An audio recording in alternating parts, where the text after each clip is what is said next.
நான் இந்த பாட்காஸ்ட் ஆரம்பித்த ஒரு மேஜர் ரீசன் வந்து நான் என்னோடய மைண்டில் இருக்கிறது, என் மனசில் இருக்கிறத வந்து ஒரு பிளாட்ஃபார்ம் வச்சுன்னு இல்லை, ஒரு மீடியம் மூலயமா கன்வே பண்ணணும். ஏன்னா அது நான் என் மண்டையிலே போட்டு யோசிச்சுட்டு இருந்தேன்னா அது தனியாக அது ஒரு பாரமாக இருக்கிற மாதிரி எனக்கு தோணுது, இருக்கிற பாரத்தை எல்லாத்தையும் தாண்டி. ஸோ அடுத்த வர பதிவுகளில் வந்து நான் எனக்கு பிடிச்ச சில டாபிக்ஸை வந்து நான் எடுத்து பேசணுன்னு ஆசைப்பட்றேன். ஸோ இந்த பதிவில் வந்து நான் ஊர் சுற்றுறது இல்லைன்னா ட்ராவலிங் பற்றி பேசணுன்னு ஆசைப்பட்றேன். எனக்கு சின்ன வயசுலேருந்து தெரிஞ்ச வரைக்கும் எங்கள் அம்மா அப்பா என்னோடய ஃபேமிலி சரௌண்டிங்ஸில் வந்து ஃபேமிலினா லைக் என்னோடய க்ளோஸ் நியூக்ளியர் ஃபேமிலியில் வந்து ஊர் சுற்றணும், லைக் எக்ஸ்ப்ளோர் பண்ணணும் பிளேஸஸை அப்படி சொல்லி வளர்த்த நாட்கள்னால் உண்டு. பெருசாக இந்த மெட்டீரியலிஸ்டிக் ஸ்டஃப் மேலே நான் பெருசாக ஆசைகள் இல்லைன்னு சொல்லிட முடியாது. ஏன்னா ஆசைகள் இருந்துமே அதை வந்து எப்படியாச்சும் அடக்கின்னு சொல்ல முடியாது, அதை போஸ்ட்போன் பண்ணி இல்லை ஒரு வேளை அந்த ஆசைகளை விட நாங்கள் ஊர் சுற்றி ட்ராவல் பண்ணி வர எக்ஸ்பீரியன்ஸஸ் நினைவுகளை வந்து ரீலிவ் பண்ணி பார்க்கும்போதோ இல்லை நாங்கள் ஃபோட்டோஸ் இல்லை வீடியோஸில் பார்க்கும்போது வந்து அந்த ஒரு மகிழ்ச்சி வந்து எந்த மெட்டீரியலிஸ்டிக் ஸ்டஃப்னாலையும் கொடுக்க முடியுமான்னு எனக்கு தெரியல, இது வரைக்கும் எனக்கு கொடுத்ததில்ல. ஸோ அந்த ஒரு மேஜர் மைண்ட் செட் ஷிஃப்ட் இருந்தே எனக்கு காலேஜ் வந்ததுலேருந்தே அந்த இனிஷியல் 3 இயர்ஸில் எவ்வளோக்கு எவ்வளோ சுற்ற முடியுமோ அவ்வளோக்கு அவ்வளோ சுற்றிடணும் அப்படின்னு சொல்லிட்டு அந்த மைண்ட் செட்டோடு தான் நான் காலேஜே வந்தேன். இப்போயும் அந்த மைண்ட் செட்டில் தான் இருக்கேன். பட் இப்போ நான் ஃபைனல் இயரில் இருக்கிறதுனால நான் நினச்ச அளவுக்கு என்னால் சுற்ற முடியுமான்னு எனக்கு தெரியல. பட் இருந்தாலுமே நான் இப்போ ரீசெண்டாக பெங்களூர் போனப்போ எனக்கு க்ளோஸாக இருந்த ஒரு அண்ணாட்ட வந்து பேசிகிட்டு இருந்தேன். இந்த மாதிரி நாங்கள் பேசிகிட்டு இருந்தோம், எப்படி like what are our opinions about routines அப்படின்னு. நான் ரொட்டீனை பற்றி என்ன யோசிக்கிறேன், அவரோட ஒப்பீனியன் ஆஃப் ரொட்டீன் என்னன்னு சொல்லிட்டு யோசிச்சுட்டு இருக்கும்போது நாங்கள் வந்து பேசிகிட்டு இருந்தோம். இந்த மாதிரி அவர் சொல்லிட்டு இருந்தார், இந்த மாதிரி எனக்கு வந்து வாழ்க்கையில் வந்து ஒரு ரொட்டீன் இல்லாமல் இருந்தால் அது வந்து என் வாழ்க்கையில் வந்து ஒரு பிடியே இல்லாத மாதிரி இருக்கும் அப்படின்னு சொல்லிட்டு இருந்தார். எனக்கு வந்து I hate this stark contrast with them. என்னென்னா எனக்கு வாழ்க்கை லைக் வாழ்க்கைன்னு இல்லை, காலேஜே இப்போ ஃபார் எக்ஸாம்பிள் ஒரு ரொட்டீனுக்கு மேலே போயிட்டு இருந்துச்சுன்னா எனக்கு அது வந்து ரொம்ப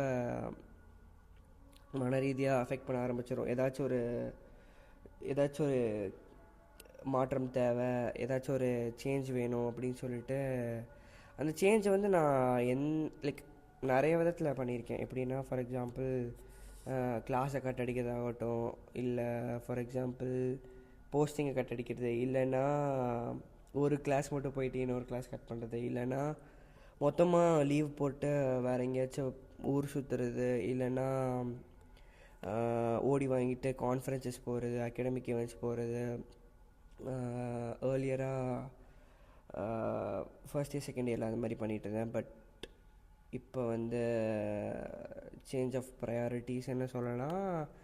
அண்ட் அது இன்னொரு எபிசோடில் பேச வேண்டியது இருக்குது. இந்த மெடிக்கல் சிஸ்டமில் இருக்கிற மெடிக்கல் காலேஜஸில் கண்டக்ட் பண்ணுற இந்த academic event, culturals and sports events பற்றிலாம் ஒரு இன்ட்ரெஸ்டிங்கான ஒரு பதிவு இருக்குது. அதுவும் வர எபிசோட்ஸில் வரும். அதே மாதிரி இவ்வளோ ஊர் சுற்றுற நான் வந்து சில நாள் இல்லை, நிறைய நாட்கள் வந்து நான் வீட்டிலையே இந்த பெட்லேயே படுத்துருக்கிறது, இந்த பெட் ராட்டிங்னு சொல்லுவாங்களே அந்த மாதிரி பண்ணுறது. அந்த மாதிரியுமே நிறைய இருந்திருக்கேன். பட் ஆனால் ஒரு சராசரி மனுஷனுக்கு கம்பேர் பண்ணால் நான் வந்து நிறைய இடத்துக்கு போயிருக்கேன்னு தான் சொல்ல முடியும். பட் ஆனால் என்னோட நிறைய பேர் போயிருக்காங்க. பட் ஸ்டில் ஒரு ஆவரேஜ் பர்சனுக்கு கம்பேர் பண்ணால். பட் நான் இன்னொன்று என்ன யோசிச்சேன்னா, நான் இப்போ ஊர் சுற்றிட்டு இருக்கும்போதோ இல்லை ஒரு இடத்துக்கு போயிட்டுருக்கும்போதோ நான் வந்து அந்த அதை எப்படி சொல்லுவாங்க, ஸ்டெபிலிட்டி ஆஃப் த ரொட்டீன், அந்த ஒரு ப்ரிடிக்டிவ் நேச்சர் ஆஃப் ரொட்டீன் இருக்கும்ல, இதுக்கப்புறம் தான் இது நடக்கும், இதுக்கப்புறம் இது நடக்கும்னு சொல்லிட்டு அந்த ப்ரிடிக்டிவ்னஸ் வந்து ஒரு மன நிம்மதியை கொடுக்கும். ஸோ அது வந்து நான் இப்போ ரீசெண்டாக தான் அப்ரிஷியேட் பண்ண ஆரம்பித்தேன். ஆஃப்டர் ஒரு கட்டத்துக்கு மேலே ஒரு 4-5 நாளாக கண்டினியூஸாக நிறைய இடத்துக்கு சுற்றிட்டு இருந்தோன்னா அந்த ஒரு மென்டல் ஃபெட்டிக் வரும்போது நான் ரீசெண்டாக நோட்டீஸ் பண்ணேன். ஆனால் இப்போ அதே மாதிரி நான் வந்து இப்போ வீட்லேயோ அமைதியாக இருக்கணும், இல்லை காலேஜ் வந்து ரெகுலராக ஒரு 20 நாளோ இல்லை 25 நாளோ போயிட்டு இருந்தேன்னா, அப்போ வந்து என் மைண்டெல்லாம் என்ன யோசிச்சுட்ருப்பேன்னா, அடுத்து எங்கேயாச்சும் போகணும், வேறு எங்கே எப்படியாச்சும் ஊர் சுற்றணும். இல்லை அந்த ஊர் சுற்றுறது வந்து அது எவ்வளோ சின்னதாக வேணாலும் இருக்கலாம். இப்போ ஃபார் எக்ஸாம்பிள் அதான் போன வாரம் இல்லை, ஒரு 2-3 வீக்ஸ் முன்னாடி நான் பெங்களூர் போனேன். அதுக்கு முன்னாடி எங்கள் அம்மாவோட ஃப்ரெண்ட்ஸோடு நான் விருதுநகர் போனேன். அங்கே அந்த கோயில் திருவிழான்னு அதுவே எனக்கு வந்து ஒரு ஒரு பெரிய மென்டல் ரிலீஃப் கொடுத்த மாதிரி எனக்கு தோணுச்சு. அண்ட் ப்ளஸ் நான் இன்னொன்று என்ன கவனித்தேன்னா, இப்போ ஒரு இடத்துக்கு வந்து போயிட்டுருக்கோம். அந்த இடம் வந்து ஒரு லைக் ரொம்ப தூரமாக இருக்கிற இடமா இருக்கலாம். ஒரு 6-7 மணி நேரம் பஸ்ஸில் போகிற மாதிரி இருக்கலாம். இல்லைனா ரொம்ப நேரம் கார் ஓட்டிகிட்டு போகிற மாதிரியோ இல்லை ரொம்ப நேரம் பைக் ஓட்டிகிட்டு போகிற மாதிரி அந்த டெஸ்டினேஷன் இருந்தாலுமே நான் வந்து போகும்போது யோசிப்பேன். அந்த யோசிக்கிறது வந்து நிறைய காரணங்கள்னால வந்திருக்கு. மேபி அந்த முன்னாடி நைட்டு தூங்காமல் இருக்கலாம், இல்லைனா இந்த முன்னாடி நைட்டு ஓவராக அலைஞ்சதை வந்து அடுத்த நாள் அதை எப்படி லைக் முன்னாடி நாள் ரொம்ப நேரம் சுற்றினதுனால அடுத்த நாள் வந்து எங்கேயுமே வெளியே போக முடியாமல் அந்த உடம்பு வலியில் இருக்கிறதுனால அடுத்து வெளில போய் சுற்றணுமான்னு சொல்லிட்டு அந்த மைண்ட் செட் வரும்போது எப்படியாச்சும் நான் இந்த ஃப்ரிக்ஷனை தாண்டி நான் எப்படியாச்சும் எந்திரிச்சு மட்டும் கிளம்பி அந்த இடத்துக்கு போகும்போதோ இல்லை அந்த இடத்துக்கு போகிற வழியில் அந்த காற்றோட வாசனை இல்லை சுற்றி இருக்கிற மக்கள் இல்லை ரேண்டமான ஒரு பாட்டு இல்லை போகிற வர இந்த வேடிக்கை, இந்த பஸ்ஸில் போகும்போது வேடிக்கை பார்த்துட்டே போவோம், இல்லை கார் ஓட்டிகிட்டு வேடிக்கை பார்த்துட்டு போகும்போதோ இல்லை ஃப்ளைட்டில் போகும்போது அந்த ஸ்கைஸோ அதெல்லாமே பார்க்கும்போது அந்த ஒரு இன்ஸ்டன்ட் மென்டல் கிளாரிட்டி வந்து பரவாயில்ல, நம்ம இந்த இடத்துக்கு நம்ம இந்த மாதிரி பிளேசஸ்க்கு நம்ம போகிறதுக்கு வந்து நம்ம எவ்வளோ ப்ரிவிலேஜ்டாக இருக்கோம். அந்த ஒரு நன்றி மனப்பான்மைன்னு சொல்லுவாங்கள்ல, அந்த கிராட்டிடியூட் மைண்ட் செட், அது வந்து எனக்கு ரொம்பவே ட்ராவலிங் சொல்லி கொடுத்துருக்கு. பட் அதே மாதிரி இப்போ நான் அந்த இடத்துக்கு போகிறது பெருசாக இல்லைனாலோ அந்த இடம் உண்மையிலேயே ரொம்ப நல்லாயிருக்கும். இல்லைனா அந்த இடம் ரொம்ப ஓரளவுக்கு ஒரு மாதிரி ஆவரேஜாக இருந்தாலுமே அந்த போகிற இடம் ரொம்ப உண்மையிலேயே நல்லாயிருக்கும். அந்த மாதிரி ஏதாச்சும் ஒன்று வந்து எப்படி சொல்ல, it will make it all worthwhile மாதிரி. எவ்வளோ கஷ்டங்கள் இருந்தாலும் லைக் எவ்வளோ டயர்டாக இருந்தாலும் நீ எழுந்திரிச்சு கிளம்பிட்டேன்னா போதும் அப்படின்னு சொல்லிட்டு எங்கள் அப்பா சொல்லிகிட்டே இருப்பார்.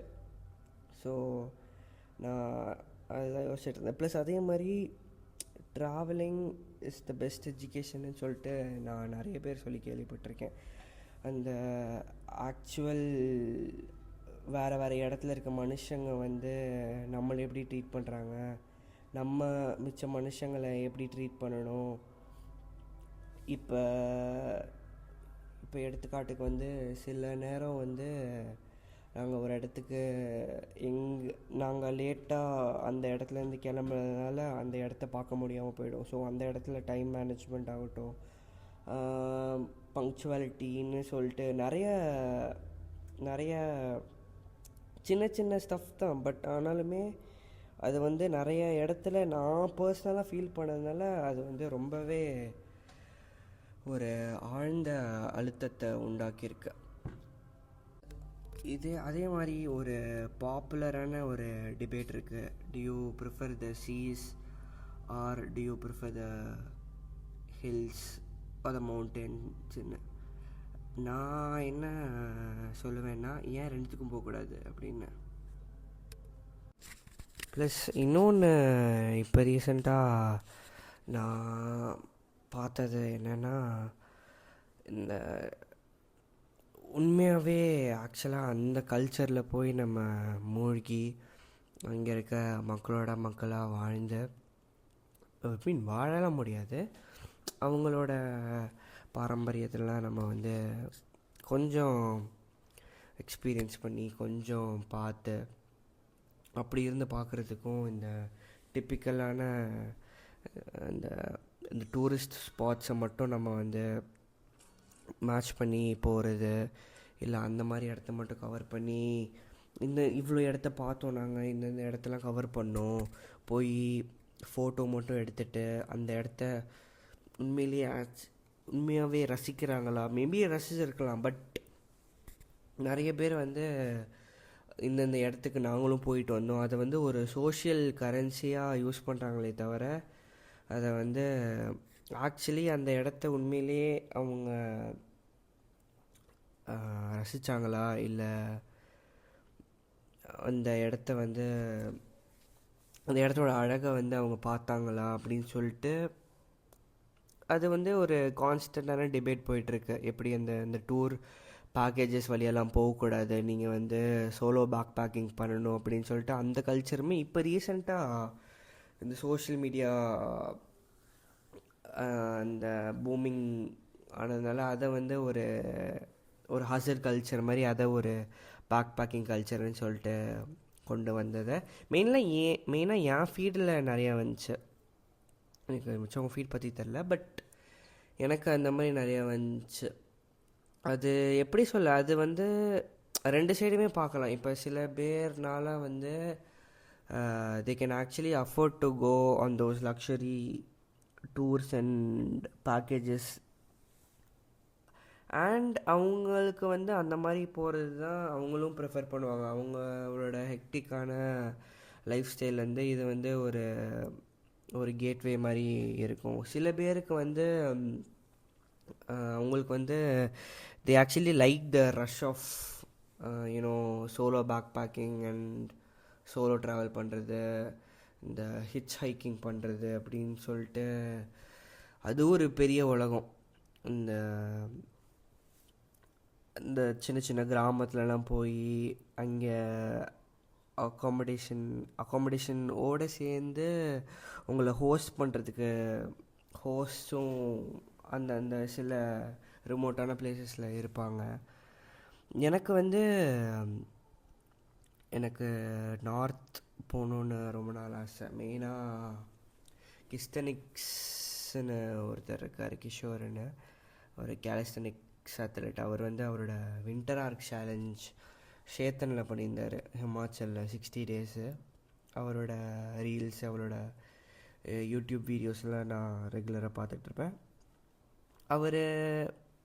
அவருமே லைக் ஆக்சுவலி நல்லா கைட் பண்ணார். அவர் எப்படி வந்தார், அமௌண்ட் ஆக்சுவலி எவ்வளோ ஆச்சு, சாப்பாடுக்கு, தங்குறதுக்கு, அங்கே இருக்கிற பேசிக் நெசசிட்டிஸ் அண்ட் பேசிக் கம்யூனிட்டிஸ்க்கு வந்து அவர் எவ்வளோ கஷ்டப்பட்டார், நம்ம இங்கே இருக்கிறத வந்து நம்ம எவ்வளோ கிராண்டடாக எடுத்துக்கிறோம் அப்படின்னு சொல்லிட்டு அந்த ஒரு பர்ஸ்பெக்டிவ் ஷிஃப்ட், அந்த ஒரு பேரடைம் ஷிஃப்ட் வந்து எனக்கு தெரிஞ்சு ட்ராவலிங் தர மாதிரி வேறு எந்த எக்ஸ்பீரியன்ஸஸ் தர முடியும்னு எனக்கு தெரியல. எனக்கு இப்போதைக்கு நான் கண்டுபிடிக்காமல் இருக்கலாம் மேபி. அண்ட் அதுதான் அந்த ஒரு பெரிய டிஃப்ரென்ஸ்லாம் சொல்ல முடியாது பிட்வீன் ட்ராவலிங் அண்ட் டூரிங் அப்படின்னு சொல்லிட்டு. உங்களை ஆலேகாக ஒரு இடத்துல கூட்டிகிட்டு அப்படி ஏசிலேயே கூட்டிகிட்டு போய் ஏசிலேயே வந்துட்டு அதை வந்து அது சில இடத்துல ஓவர் எக்ஸாஜரேட் பண்ண மாதிரி தான் எனக்கு தோணுச்சு. ஏன்னா எனக்குமே இது ஒரு புது கான்செப்ட் தான், லைக் ட்ராவலிங் வெர்சஸ் டூரிங் அப்படின்னு சொல்லிட்டு. சில இடத்துல வந்து டூர் மாதிரி போனால் தான் நீங்கள் வந்து நிறையா எக்ஸ்ப்ளோர் பண்ண முடியும். ஏன்னா சில கண்ட்ரிஸ் அந்த மாதிரி இருக்கும், சில சிட்டிஸ் அந்த மாதிரி இருக்கும். இப்போ சில இடத்துல வந்து நீங்கள் ப்ராப்பராக ட்ராவல் பண்ணி கிராஸ் ரூட்டில் போய், இல்லை ரொம்ப தூரம் நடந்தோ இல்லை ரொம்ப தூரம் தாண்டி போய் அவங்களோட இருந்து அவங்களோட சமைச்சு சாப்பிட்டு அந்த மாதிரி இடம் போகிறது வந்து சில இடத்துக்கு சூட் ஆகும், எல்லா இடத்துக்கும் ரெண்டுமே சூட் ஆகாது. ஸோ இதுதான் வசதி, இதுதான் பெட்டரு, இதுதான் பெஸ்ட்டு, இன்னொன்று வந்து கம்மி, இன்னொன்று வந்து இழிவு அப்படின்னு சொல்லிட்டு பேசுகிறது எனக்கு பெருசாக கரெக்டாக பட்டதில்லை. ஆக்சுவலி நான் ட்ராவல் பற்றி யோசித்தது வந்து நான் நிறைய இடத்துல யோசிச்சிருக்கேன். பட் ஆனால் நான் யோசித்ததெல்லாம் என்னடா இந்த மனுஷனையும் யோசிக்கிறேன்னு சொல்லிட்டு நான் மெயினாக ஃபீல் பண்ணதை வந்து சந்தீப்னு ஒருத்தர் இருக்கார், மெட்ராஸ் மார்க்கோ போலோன்னு இன்ஸ்டாகிராமில். அவர் வந்து ஒரு 2-3 பாட்காஸ்ட் போட்டிருந்தார். சுமிவண்ண காவியங்கள்னு ஒரு தமிழ் பாட்காஸ்ட் இருக்குது, அவங்களோட சேர்ந்து ஒரு பாட்காஸ்ட் எபிசோட் போட்டிருந்தார். விஜய் வரதராஜோட வோக்கல் ஒலி தி ஒடிசின்னு ஒரு கொலாபரேட்டிவ் எபிசோட் போட்டிருந்தாங்க. நான் அந்த எபிசோட்லாம் கேட்டுட்டு இருக்கும்போது நான் யோசித்த மாதிரி இந்த மனுஷனையும் யோசித்து ட்ராவல் பண்ணியிருக்காரு அப்படின்னு சொல்லிட்டு நான் யோசித்து ஃபீல் பண்ணிகிட்டு இருந்தேன். ப்ளஸ் அவர் கண்டென்ட்லாம் இப்போ ஃபார் எக்ஸாம்பிள் அவரோட இன்ஸ்டாகிராம் சேனலில் வந்து அவர் போன டிஃப்ரெண்ட் கண்ட்ரீஸோட ஹிஸ்ட்ரிஸ் அண்ட் அதோட சோஷியோ எக்கனாமிக் ஸ்டேட்டஸு, அதோட பப்ளிக் வெல்ஃபேர் டிபார்ட்மெண்ட் எப்படி இருக்குது, கவர்மெண்ட் எப்படி இருக்குது, அவங்களோட மக்கள் எப்படி பார்த்துக்கிறாங்க, அந்த மக்களோட வணிகம் எப்படி இருக்குது, அவங்களோட இயல்பான நிலைமை எப்படி இருக்குது, அவங்களால பேசிக் ஹெல்த் கேர் அண்ட் பேசிக் க்ரோசரிஸ்லாம் அவங்களுக்கு வர சம்பளங்கள் அண்ட் அவங்களுக்கு வர இன்கம்மை வச்சு அவங்களால அஃபோர்ட் பண்ண முடியுதா இல்லையான்னு சொல்லிட்டு ரொம்ப ஒரு காம்ப்ரிஹென்சிவான ட்ராவலை வந்து பண்ணிகிட்ருக்காரு. எனக்கு அது ரொம்பவே பிடிச்சிருந்துச்சி. அண்ட் எனக்கு என்னோடய மைண்ட் செட்டுக்கு ஏற்ற மாதிரி இருந்துச்சு. ப்ளஸ் இன்னொன்று நான் மெயினாக என்ன கற்றுக்கிட்டேன்னா, travelling makes you live in the present. At least it will try to make you live in the present. ஏன்னா அந்த இடத்துல அங்கே இருக்கிற பில்டிங்ஸ் ஆகட்டும் இல்லை லேண்ட்ஸ்கேப்ஸ் ஆகட்டும், அந்த இடத்த நீங்கள் முன்னாடி பார்த்துருக்க மாட்டீங்க. ஹோப்ஃபுல்லி முன்னாடி பார்க்காம இருந்தீங்க. நீங்கள் அந்த இடத்துல இருக்கிற அந்த விஷயங்களை வந்து நீங்கள் முதல் தடவை பார்க்கும்போது நீங்கள் வந்து எப்படி சொல்ல, அதை நீங்கள் கவனிப்பீங்க. ஆக்சுவலி வேறு எதுவும் உங்கள் மண்டையில் ஓடாது. அட்லீஸ்ட் என் மண்டையில் ஓடலை. அந்த ஒரு மைண்ட் செட் வந்து அதுவும் இப்போ இருக்கிற காலத்தில் வந்து நான் தொலைச்சிக்கிட்டு இருக்கேன். ஆக்சுவலி நிறைய புது இடத்துக்கு போனாலுமே போயிட்டு வந்துட்டு நம்மளுக்கு இன்னும் இவ்வளோ பெண்டிங் இருக்கே, நம்ம இன்னும் கம்ப்ளீட் பண்ண வேண்டியது எவ்வளோ இருக்குது, படிக்க வேண்டியது எவ்வளோ இருக்குது, நம்ம பொறுப்பு இல்லாமல் ஊர் சுற்றிட்டு இருக்கோமோ அப்படின்னு சொல்லிட்டு அந்த ஒரு கில்ட்டி கான்ஷியன்ஸ் வந்தாலுமே ட்ராவலிங் வந்து it will try to make you live in the present. Plus அதே மாதிரி இப்போ ஒரு இடத்துக்கு போயிட்டு வந்துட்டோ இல்லை ஒரு ஊருக்கு போயிட்டு வந்துட்டோ, அந்த ஊரில் எடுத்த ஃபோட்டோகிராஃப்ஸ் அண்ட் வீடியோஸை வந்து ஜென்ரலாக நாங்கள் என்ன பண்ணுவோன்னா, இப்போ என் ஃபோனில் எடுத்ததோ இல்லை எங்கள் அம்மா ஃபோனில் எடுத்ததோ எல்லாமே ஒரே டிவைஸில் போட்டுட்டு இல்லை ஹார்ட் டிஸ்க்கை எடுத்து லேப்டாப்பில் கனெக்ட் பண்ணி நான், அம்மா, அப்பா, தம்பி, பாட்டி எல்லோரும் ஒன்றா சேர்ந்து, ஏன்னா இப்போ எங்கள் பாட்டிங்கனாலலாம் அந்த ஊருக்கு வர முடியாது. பட் நாங்கள் எடுத்த ஃபோட்டோஸ் அண்ட் வீடியோஸை வந்து அவங்க வந்து பார்த்தாங்கன்னா அவங்க வந்து அவங்களே அந்த இடத்துக்கு போன மாதிரி ரொம்ப சந்தோஷப்படுவாங்க. லைக் எப்படின்னா அவங்க ஆக்சுவலி எக்ஸ்பெக்ட் பண்ணுவாங்க, நம்ம ஒரு இடத்துக்கு போயிட்டு வந்தோம்னா அந்த இடத்துல என்னென்ன நீங்கள் சுவாரஸ்யமாக இருந்துச்சுன்னு சொல்லிட்டு யோசிச்சிங்கன்னு சொல்லிட்டு வயசானவங்க வந்து எங்கள் வீட்டில் எதிர்பார்ப்பாங்க, கொஞ்சம் எதிர்பார்ப்பாங்க. சில இடத்துல வந்து அது நமக்கு கொஞ்சம் அநாயங்காக எரிச்சலாக இருக்கிற மாதிரி இருந்தாலுமே அவங்களால வெளியே போக முடியாதுல்ல. அவங்களால வெளியே போக முடியாதது வந்து நம்ம மூலமாக இப்போ அவங்களே அந்த இடத்துக்கு போன மாதிரி அவங்க யோசிப்பாங்க. நம்ம காட்டுற ஃபோட்டோஸ் நம்ம காட்டுற வீடியோஸ்லாம் வச்சு அவங்க மண்டையில் ஒரு கற்பனை இருக்கும். இப்போ அந்த ஃபோட்டோஸ் அண்ட் அந்த வீடியோஸை அவங்ககிட்ட காட்டும் போது அவங்க சந்தோஷப்படுறது, அவங்க சிரிக்கிறது, அவங்க இப்போ அந்த இடத்துல போனப்போ ஏதாச்சும் ஒரு சம்பவம் நடந்திருக்கலாம், அந்த சம்பவத்தை சொல்லும்போது அவங்களே நம்ம கூட இருந்த மாதிரி அவங்க ஃபீல் பண்ணுவாங்க. ஸோ இதெல்லாமே தான் வந்து travelling brings to the table. எப்படி இப்போ ஒரு கட்டத்துக்கு மேலே நீங்கள் வந்து ரொம்ப ஊர் சுற்றிக்கிட்டே இருந்தீங்கன்னா நீங்கள் ஒரு இடத்த நீங்கள் வந்து முழுசாக கூட பார்த்துருக்க மாட்டீங்க.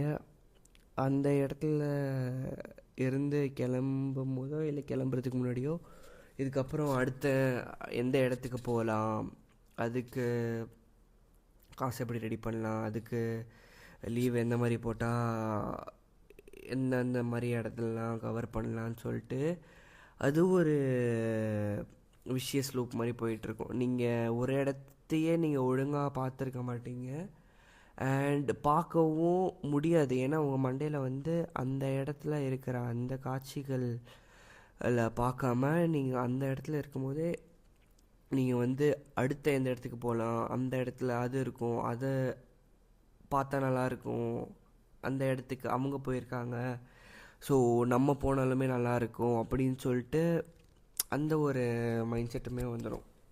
நான் இன்னொன்று என்ன யோசிச்சேன்னா, ஒரு இடம் வந்து சில பேருக்கு வந்து ஏன் அந்த இடம் பிடிக்குது அண்ட் சில இடம் வந்து ஏன் சில பேருக்கு அந்த இடத்த சுத்தமாக பிடிக்க மாட்டேங்குதுன்னு நம்ம வந்து கண்டே பிடிக்க முடியுது.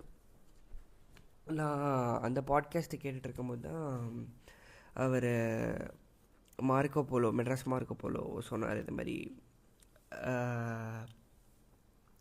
இப்போ நிறைய பேர் அதே தான் அந்த சோஷியல் மீடியா இன்ஃப்ளூயன்ஸில் வந்து காஷ்மீர் போனால் இல்லை லடாக் போனால் உங்கள் வாழ்க்கையில் இருக்கிற பிரச்சனை எல்லாமே உங்களுக்கு வந்து முடிஞ்சிடும். ஐ மீன் முடிஞ்சிடும்னு இல்லை, உங்களை லைக் நீங்கள் வந்து அதை ஹேண்டில் பண்ணுறவங்களுக்கு தைரியம் வந்துடும், இல்லை உங்களுக்கு வந்து அது ஒரு அந்த ஒரு மனப்பான்மை கிடச்சிரும் அப்படின்னு சொல்லிட்டு நம்பி கிளம்புறாங்க. பட் ஆனால் போயிட்டு வந்து பார்த்தா அதே மாதிரி தான் இருக்கும். மேபி சில பேருக்கு கிடச்சிருக்கலாம், அந்த சில பேர் கிடைச்சவங்க மட்டும்தான் சொல்லுவாங்க. ஸோ இதை வந்து எப்படி ஒரு சர்வைவர்ஸ் பயஸ்ன்னு சொல்லுவாங்க.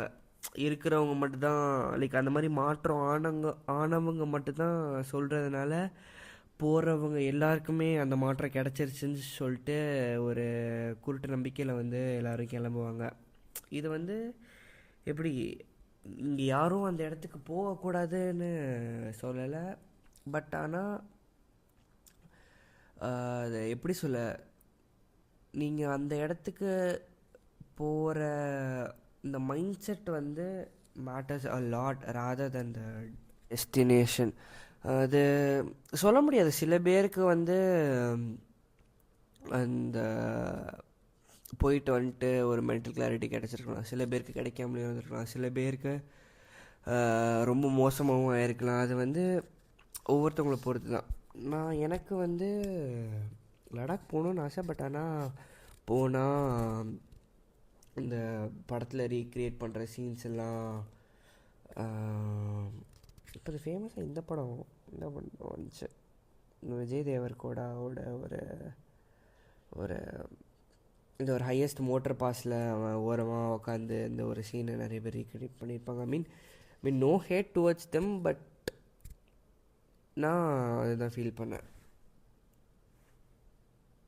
ப்ளஸ் நான் ரீசெண்டாக இதுவும் யோசித்தேன். நம்ம அந்த இடத்துக்கு உண்மையிலே நமக்கு பிடிச்சி போகிறோமா, இல்லை நம்ம அந்த இடத்துக்கு போகிறோன்னு சொல்லிட்டு நம்ம வெளியே காட்டிக்கிறதுக்காக அந்த இடத்துக்கு போகிறோமா? Are we actually going for the place, or are we going to that place to show everyone that we have been to that place? அந்த ஒரு சோஷியல் ஸ்டாட்டஸ்க்காக ட்ராவல் பண்ணுறாங்களா, இல்லை அந்த சோஷியல் வேலிடேஷனுக்காக போகிறாங்களா, இல்லை அந்த ஒரு சோஷியல் கரன்சி அவங்க அந்த ட்ராவலிங், அந்த போகிறதுக்கு செலவு பண்ணுறத வந்து ஒரு ரிட்டர்ன் ஆஃப் இன்வெஸ்ட்மெண்ட் மாதிரி போஸ்ட் பண்ணி வேலிடேஷன் வாங்கிக்கிறதுலையோ, இல்லை அவங்க போடுற ரீல்ஸ் வைரல் ஆகிறதுலையும் சில பேர் வந்து பிடிச்சி பண்ணுவாங்க, சில பேர் வந்து இதுக்காகவும் பண்ணுவாங்க. நான் இதை வந்து ரெண்டுமே தப்பு, இல்லை ரெண்டுமே கரெக்டு, இல்லை இது பெட்டர், இல்லை இவங்க வந்து இப்படி பண்ணுறதுனால இது தப்பு அப்படின்னு நான் எதுவும் கமெண்ட் பண்ணல. பட் நான் சும்மா யோசிச்சிருக்கேன். நான் இந்த மாதிரி ஆஸ்பெக்ட் வந்து நான் இப்போ ரீசெண்டாக தான் யோசித்தேன். இப்போ நிறையா ட்ரெக் போக ஆரம்பித்தேன். ட்ரெக் போயிட்டுருக்கும் போது அவ்வளோ கூட்டமாக அத்தனை பேர், அவ்வளோ சின்ன சின்ன பசங்க, காலேஜ் பசங்க நிறைய பேர் வரும்போது உண்மையிலேயே இவங்க இந்த ஐ மீன் நானுமே நிறைய ரீல்ஸ் பார்த்து, நிறைய யூடியூப் வீடியோஸ் பார்த்து தான் வந்திருக்கேன், வந்து ஏறியிருக்கேன். பட் இருந்தாலுமே எனக்கு இது வந்து ஒரு இன்ட்ரெஸ்டிங்கான ஆஸ்பெக்டாக தோணியிருக்கு.